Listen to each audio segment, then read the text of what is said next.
Hello and welcome back to our channel. In today's video, I'm gonna show you how to view story on Instagram without scene. Now, if you want to view story, but if you don't want that person will know you have seen their story, then I'm gonna show you 3 ways to do it. Now let's jump into it. Firstly, open up the Instagram app.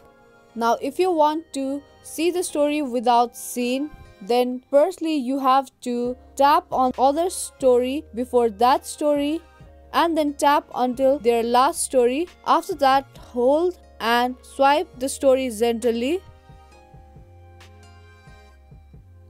and there you can see their story without knowing them, but don't leave the tip. Now here you can still see the ring on their story that may haven't seen their story. Now the second way to see the story is to search for that person by tapping on search icon. Type in their username, tap on it, and then tap on following button, and there tap on restrict button, and again tap on restrict account.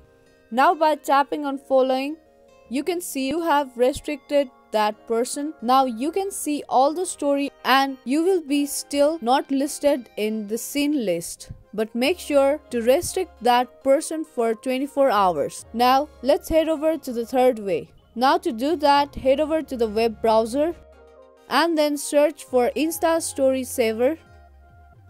Tap on the first link, storysaver.net, and here this type of page will open up. Scroll a bit down and there you have to type in the username of that specific person, and again tap on I am not a robot button. Now here you can see all 6 photos of that story. Now if you want to save this photo, then you can tap on save as photo and save these photos in your camera roll. That was the 3 ways that you can view story on Instagram without scene. I hope you liked this video. If you did, then don't forget to give this video a thumbs up and subscribe to our channel. I will be back with more interesting videos like this. Thank you for watching.